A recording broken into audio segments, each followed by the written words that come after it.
Every day, you are bombarded with ads, salespeople, or friends trying to persuade you to do something, like watch a new show on Netflix or try out a new diet. Those messages don't always convince you, but sometimes they do, and you might not even realize it's happening. Dozens of factors can cause you to agree or disagree with the message, and a lot of them have to do with how you respond to persuasion in the first place. But if you can recognize when you're being persuaded, it's a lot easier to stop and make sure your opinions are actually your own. A lot of researchers who study persuasion think about it in terms of what's called the elaboration likelihood model, or ELM, which divides your response to persuasion into two main categories. There's the central route, where you thoughtfully consider a message, or the peripheral route, where you make a decision using quick judgments or gut feelings. Most of the time, you end up using the peripheral route, like when you're watching a commercial and decide the actor playing a doctor knows what she's talking about because she's wearing a white coat. Obviously, it's good to think critically about some things, but we don't have time to do that for everything, so both routes are important and useful. It helps to recognize which route you're taking, though, so you can decide whether it's worth stopping to think critically about whatever someone's trying to convince you of. A few things can affect which route you take. Some are personality traits, like what's known as the need for cognition, which describes how much people like to think about things. People with a higher need for cognition tend to pay close attention to arguments,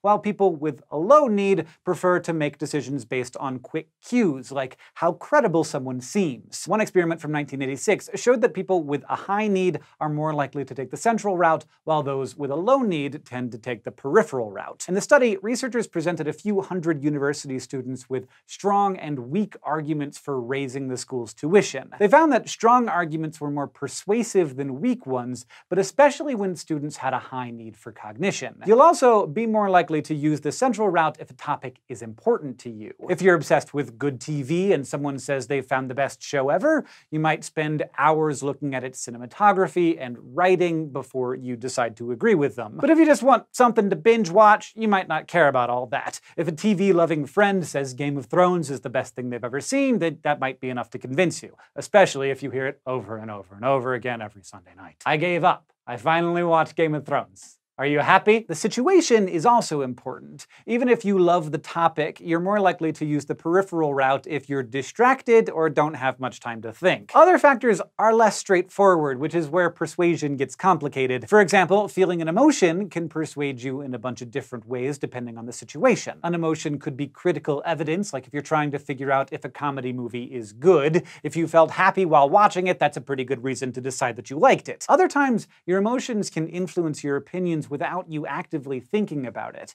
If you feel good watching a commercial, for example, you'll probably feel good about the product too. Emotions can also affect how you think and how much you think about something. If you're in a positive mood, you might not think as deeply about what you're hearing. So the same emotion can persuade you in different ways depending on the context, but they can also make you more vulnerable to being convinced of something without thinking critically about it. The credibility and source of the message also play a big part. A 2016 study found that people who read a product review were more likely to think negatively about the product if they knew the review was sponsored. And that's probably because if we know someone was paid to say good things, it's harder for us to trust that the message is true, so we'll think more critically about it. We're also more likely to think harder about arguments if the message comes from someone in the minority opinion. In an experiment in Spain, students read a message that supported making green the official school color. When the message said the majority of students supported the idea, it didn't much matter whether the arguments for it were good or bad. The reader already thought it was probably a good idea, but if it was the minority opinion, they only tended to think it was a good idea if it had good arguments. Meaning that if you see lots of people sharing something on Facebook, for example, you might not think as critically about whether the content itself